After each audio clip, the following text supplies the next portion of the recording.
ভাই রে ভাই, এদের জ্বালায় বাসায় থেকেও শান্তি নাই, এদের জ্বালায় ঘুমায়ও শান্তি নাই। বাপ রে বাপ, একটু বাসায় থেকে যদি একটু ঘুমাইতে যাই, কোত্থেকে যে আমার এই চেলাবেলা দুইটা চলে আসে আল্লাহ মাহবুব জানে। আপনাদের ঘরে যদি এরকম থাকে দুইটা, আমার একটু কমেন্টে জানায়েন। এত পাজি পাজি সকালবেলা, এমনি সময় খায় না, আর যেই দেখে যে আমি একটু ঘুমাইছি সেই আমার আইসা গুতাগুতি গুতাগুতি করতেই থাকে। কী রে ভাই, আমার এত গুতাগুতি করার কি আছে? হ্যাঁ, ঘরে আরও একজন আছে, তার কাছে যাই বললেই তো হয় যে আমি এই জিনিসটা খাবো।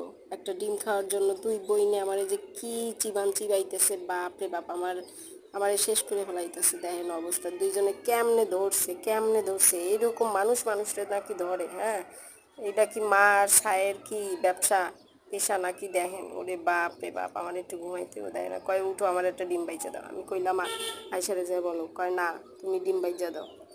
তারপরে কি করবে, গে চাপা চাপি ঠেলায় আমি উঠে গেছি, উঠে যায় ডিম ভাজতে জামু। সকালবেলা আগে ঘুম থেকে উঠে তো ফ্রেশ হইতোই।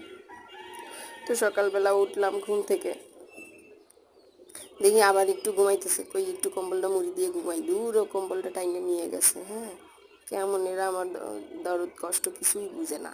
কিরে ভাই, এরা কি আমার সন্তান নাকি আমার সতীনের মাইয়া বলে আমি নিজেই জানি না।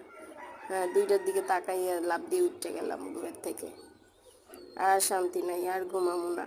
গোজালায় বাসায় থাকতে মন চায় না। কই যাবো আমি, কই গেলে শান্তি পাবো, আমার একটু কইতে পারেন?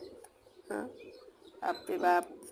যাক, একে চাপা চাপি ঠেলায় একটু পানি খাইলাম, উঠটা গলাটা হুগাইয়ে গেছে। বাপরে বাপ, আল্লাহ রে আল্লাহ, এরকম দুইটা যদি সাউফোনা ঘরের মধ্যে দুই তিনটা থায় হেলে তো ওই ছিল, এই সামনের বারে আরও দুই তিনটা নিমু। হ্যাঁ, হ্যাঁ, আবার সেই প্রসেস নাই, ও বন্ধ হয়ে গেছে।